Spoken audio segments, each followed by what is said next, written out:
Please welcome Navi.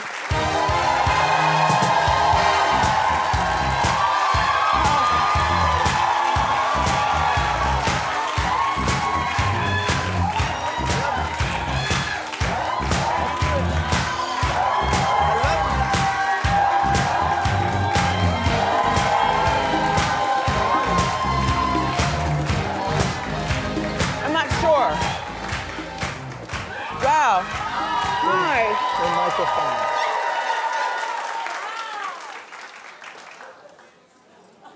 What the freaky mess is going on right now? Okay, I need a Q-tip for my eyeballs. And you smell delightful. Thank you. He was wonderful. You knew Michael. Did he wear cologne? Yes, he did. He did. He did. I am freaking out. All right, let me just give you some Michael Jackson shoe cam.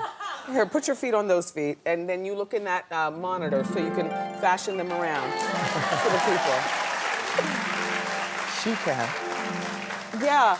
Okay, so you're 24 years impersonating Michael Jackson. You are now the #1 impersonator of Michael Jackson. Has it made you millions of dollars, untold wealth, yachts, mansions? I never did it for millions of dollars. I'm a Michael Jackson fan. Yes, but has it made you? No. And I'll tell you why. Because I do things for opportunity, for journey. And I've had a great journey with it. I've traveled the world with it. And, you know, I'm just grateful to do what I do. I love the music. I love what he was about, who he was, the person. And so you're 41-ish or 40, something yeah. like that years old. So he's been doing this since he was like 20 years old. I was A 15. 15. Yeah. A very, very young boy. Yeah. I am looking at you fully beat with full lipstick. But somehow it's normal. Well, Because you're Michael. Or something. well, You're the spitting image. What have you had done? I had my nose done. I broke my nose when I was 15 years old. I was working in a market and I broke my nose. And then I had it. That's what you look like now? Like when you take all this off, this is you? That's me, yeah. Wow. That's me. Okay. Because I would not recognize that person that I'm looking at in the picture and you right here. So you're able to have a private life. Yeah, I have a private life. All right.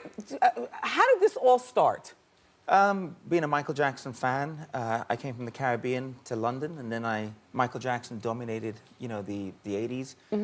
And I loved his music. I loved how he stood for. I liked He's that got a an lot. English accent by nature, but as Michael, he's speaking. A little bit different, yeah. Yeah. But I've lived in London for a long time, so I have a very British accent. Several of my staffers saw the movie. They said you did a stellar job. I appreciate Yes, it. and I can't wait. I appreciate it. I mean, I have a copy of it, but I want to watch it with all the commercials in between and all that. Like, I want to watch it when it comes on Lifetime, you know, and luxuriate with a snack. Well, I mean, it's a great movie, and I'm not just saying that because I'm in it, but I was offered many other opportunities over the years. So you broke your nose, you're 15 years old. What makes you want to impersonate Michael Jackson? And what are your parents, what does your family say? That's great. I mean, I've been over 62 different countries, 6 continents, and I get to travel the world a lot. This year alone, I was in the Caribbean, China, Malaysia. But when you're 15, what do you say to your people? How do they just released you? No, my parents are very disciplined, and they said you can do this, but you carry on studying. And if you can prove that you can make a living from it, then they'll let me carry on with it. So you broke your nose when you were a teenager. Yeah. Clearly you have some sort of chin implant. Oh, no. You have jaw refinement. No. You've got a bit of a cheek. No, I've a little Botox. No, I've never had Botox. Well, tell me what you had done, dear. I had my nose done. That's it? That's it. You were born with that heavy chin? I'm born, you see me as myself. Okay, okay, no, I'm not challenging you, I'm just Yeah. asking. Well, lucky you. And you got the Dick Tracy dimple. Yeah. That's a good...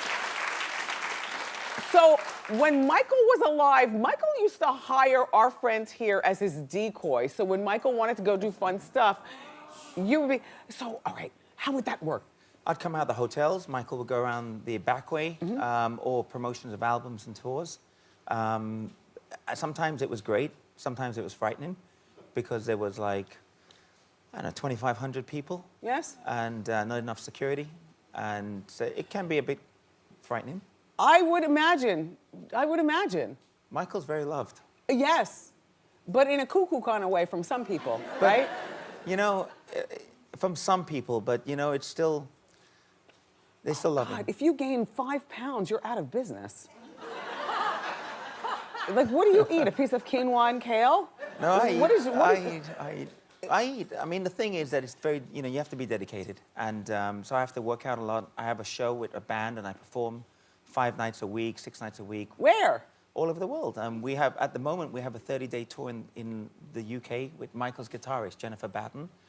So, Interesting. So I'm assuming you've spent time at Neverland. I went to Neverland. Uh-huh. And it's cool. You know, you walk in there and, well, you've been there, so like it's... Yeah, I went. So I told you my story before. I'm not going to go into it now, okay? It was a robot. No. Not Michael. Michael, but the thing is, though, that, you know, it's like Disney World meets the Wizard of Oz. Exactly. You know, but it's cool, it's crazy, it's fun, it's an escape. It's good. Well, I must say, this movie I am so looking forward to seeing. Now, tell me, what parts of Michael's life do we see? You see the parts that you don't know, which is the last 2 to 3 years, and Michael trying to do this, try and get himself out of a situation that his management and stuff had put him in. Financially? Financially. Was he broke? In a cash business, yes, in a cash way, but Okay. not in assets. I Yeah, mean, he had, you know, he has a lot, but Right. but they wouldn't release what he was meant to have. How and, was his relationship with his siblings? He's good. I mean, look, he loves his family. You know, he loves them, and he's good. There was times in the movie, like anybody with their siblings and stuff, you have fallouts. What was the family's reaction to the movie? I've been told that his mother's seen it and cried. Okay. And I've been told that it's been given to his. I am freaking out to looking at Paris. you here on this couch. I've never seen more of a twin. Go ahead, continue. I'm sorry. And look, I did this movie because it was a voice for Michael when he's been silenced.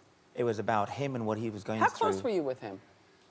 Not where I can pick up the phone and speak to him. I have spoken to him on the phone. I've spoken to him backstage. Has he ever criticized your look? Never. Like you look like you've gained a couple of pounds, or you know, you need to part your hair on the other side. No, never. He actually said when that picture was taken, "You're an amazing dancer. You practice every day." And I said, "Michael, you're an amazing dancer." And he was like, "Really? You think so?" And like he was so insecure off stage, but when he gets on stage, Yeah. he's a different animal. Electric. He's different. Well, you know, I wish you well. Thank you. And I can't wait for this movie. I am going to have several snacks while I watch Michael Jackson Searching for Neverland. Memorial Day at 8 o'clock on Lifetime.